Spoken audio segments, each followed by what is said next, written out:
Hello everyone and welcome back to another vlog. Before we start today's topic, you see this hoodie, Mma Vs. So I'm giving away a bunch of these also with a gray crew neck. So switch in between the two, and you can always win this by engaging in my YouTube videos in the comment section in any of my YouTube videos. But I just want to make it a little bit fun for a lot of you guys that are watching and helping and engaging with the content. I really appreciate it.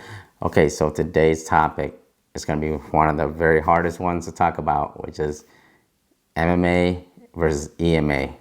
So MMA is methyl methacrylate, EMA is ethyl methacrylate, and they're just two different type of monomers that has been widely known in the industry for a long time now. And a lot of times when we talk about MMA, it's always get your torch and pitchforks. You see a lot of the hate for MMA on social media, and it really gets blamed for everything. So let's go through the history of MMA. Before you guys, come at me in the comments, you gotta understand, I'm gonna talk about this very transparently because of both products. As I'm gonna talk about it as the product itself, and not, why shouldn't be used for nails. Because a lot of times nail techs and a lot of even clients that get it from the internet, they feel like MMA should be illegal, and they get shocked when they see nail supplies sell it, or they see you can buy it on online or even on Amazon sometimes. It's because MMA is not just used for nails. It's a monomer.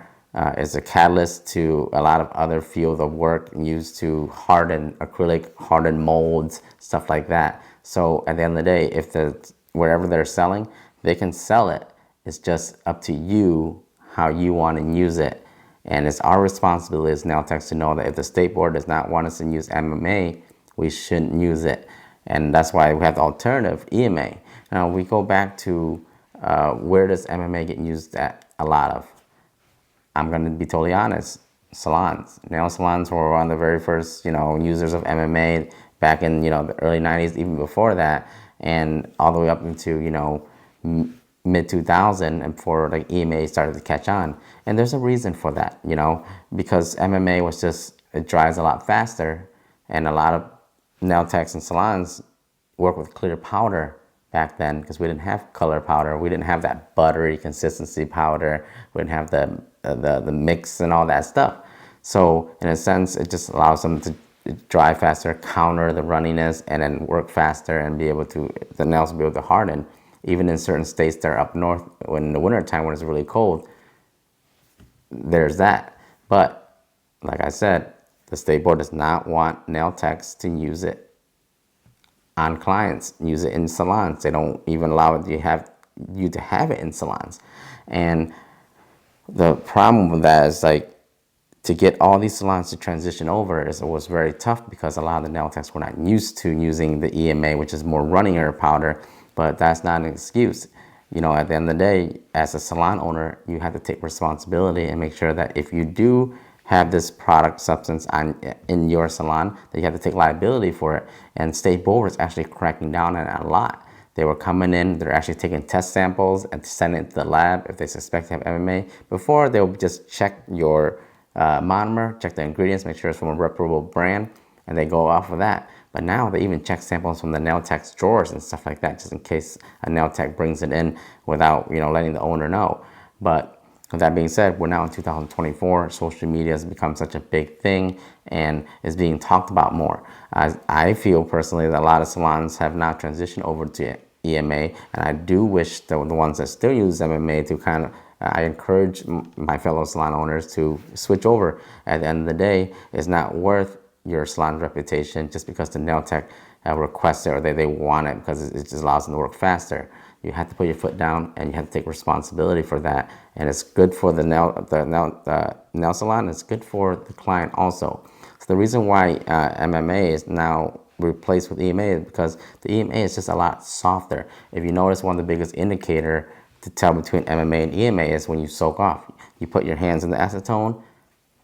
If it becomes kind of breaking out flaky, that means the monomer uses EMA. But if it's sticky, that means it's MMA, because MMA takes a lot longer to soak off than EMA. So the reason for that is that because the state board doesn't want MMA on the nails because it hardens too hard on top of the natural nail plate. It can cause damage to the natural nail plate if the client has an accident or something like that. If a client, not all nails are impervious to breaking. Let's be honest, no matter how good the nail tech is, sometimes freak accidents happen. And you pick up a laundry basket wrong, you open your car door wrong. It's meant to break. As long as you have proper structure, it should break at the free edge. So with MMA, it's just so hard that it doesn't allow it to break the way it should break, and it does cause trauma and damage to the client's natural nail plate. So with EMA, it allows it to have a more softer and also allows it to break properly. So I think that's one of the main reasons why that state board wants to do that switch over. And also a lot of clients do have a reaction to the MMA because of the liquid, the formula it is. But contact dermatitis, we could talk about that in another video, could be a variety of things. Alcohol acetone, it's a chemical reaction for some, and for some it's a specific reaction. So now that we spoke about MMA and EMA, if you are a nail tech that you kind of don't know, the difference between them or how to differentiate between them, I'll let you know. It's very easy. The moment you use an EMA monomer, it's going to drop really fast. An MMA monomer, an MMA monomer is going to drop really fast. Correction, sorry. An EMA monomer is going to dry a little bit slower. Also, smell indicators. MMA arguably will smell less than an EMA. It's more EMA monomer is going to have a more pungent smell. That just from my past experience.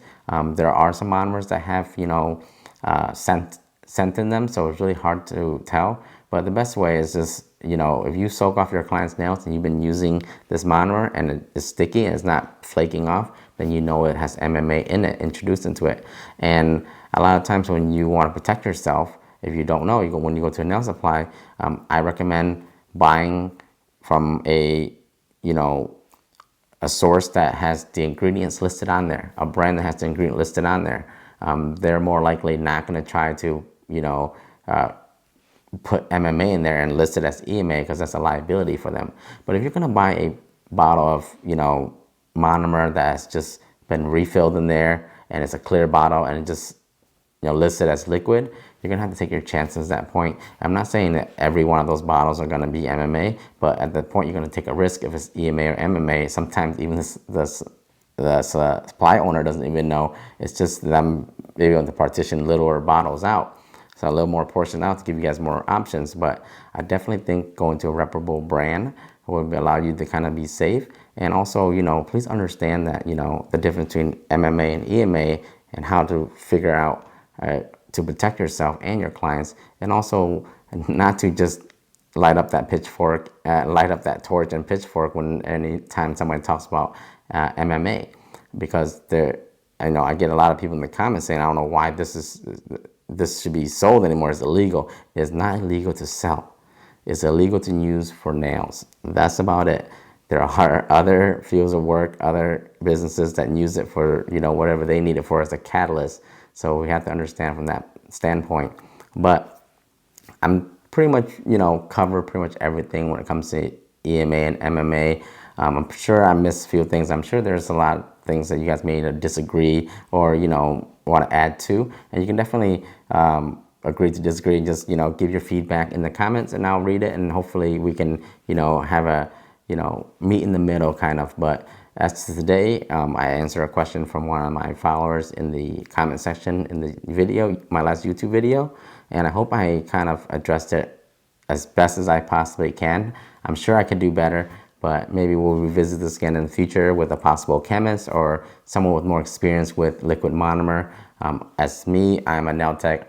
Like I said, I've ran into MMA before when I worked in salons, and I've used EMA, so I know the difference, and hopefully my experience and this vlog will help a lot of those that are into the industry that maybe are afraid of it or trying to figure out how to avoid it. And I think that's the best way to do it. So I hope you guys enjoyed this vlog, and I'll see you guys in the next one. And I think next week I will definitely bring a nail tech on here with me, and we'll have a fun little vlog talking about just nail salon stuff. All right, so if you guys have any other topics you guys want to talk about, you can always leave in the comments, and hopefully I'll be able to send out some sweatshirts, hoodies and sweatshirts soon for you guys. I got plenty of these. All right, I'll catch you guys later. Thank you.